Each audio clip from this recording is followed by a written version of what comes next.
Home YouTube channel subscribe பண்ணிக்கலனா உடனே subscribe பண்ணிக்கங்க. பக்கத்துல இருக்க பெல் பட்டனை கிளிக் பண்ணிக்கங்க. அப்பதான் நாங்க போடுற வீடியோஸ் உங்களுக்கு உடனுக்குடனே அப்டேட் ஆகும்.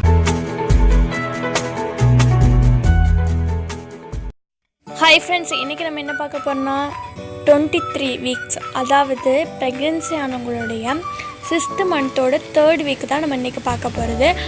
3rd வீக் தான் அந்த 23 வீக்கு. அந்த 23 வீக்கில் வந்து என்னென்ன சிம்டம்ஸ் இருக்குது, எப்படி குழந்தை வளர்ந்துருக்கு அப்படின்னு தான் நான் சொல்ல போகிறேன்.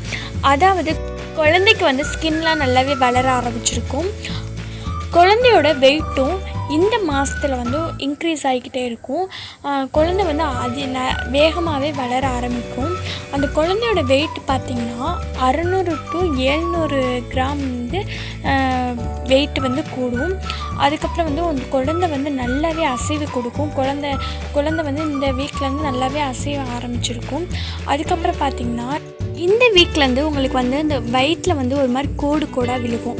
அது ஏன் அப்படின்னு பார்த்தீங்கன்னா, அந்த குழந்தை வளர அந்த வயிறோட தோல் வந்து விரிய ஆரம்பிக்கிறனால அந்த கோடு விழுகும். அதனால் ஒன்றும் இல்லை, உங்களுக்கு வந்து அந்த குழந்தை பிறந்தால் அந்த கோடெல்லாம் மறைஞ்சிரும். அதுக்கப்புறம் பார்த்தீங்கன்னா இந்த வீக்லேருந்து உங்களுக்கு வந்து மலச்சிக்கல்லாம் ஏற்பட ஆரம்பிக்கும். அதை வந்து நீங்கள் தடுக்கிறதுக்கு வந்து நீங்கள் நிறைய பழங்கள் சாப்பிடுங்க. அதுக்கப்புறம் வந்து காய்கறி வந்து நிறையா சாப்பிடுங்க. அதுக்கப்புறம் வந்து கீரையெல்லாம் நீங்கள் வந்து டெய்லி எடுத்துக்கிறது ரொம்ப ரொம்ப நல்லது. நீங்கள் வந்து கீரையை வந்து டெய்லியும் சாப்பிடுங்க. அது வந்து மலச்சிக்கல்லாம் வராமல் தடுக்கிறதுக்கு வந்து ரொம்பவே யூஸ்ஃபுல்லாக இருக்கும். அதுக்கப்புறம் நீங்கள் வந்து ஒரு நாளைக்கு ஒரு 2-3 தடவையாவது நீங்கள் வந்து வாக்கிங் போங்க. அது வந்து உங்களுக்கு வந்து நார்மல் டெலிவரி ஆகிறதுக்கு ரொம்பவே யூஸ்ஃபுல்லாக இருக்கும். அதுக்கப்புறம் தண்ணி நிறையா குடிங்க. தண்ணி வந்து 4 to 5 லிட்டர் தண்ணி நீங்கள் வந்து குடிக்கிறது ரொம்ப ரொம்ப நல்லது. இல்லாட்டி வந்து குழந்தைக்கு வந்து தண்ணி சத்து இல்லாமல் போயிடும். அதனால் நீங்கள் வந்து தண்ணி நிறையாவே குடிங்க.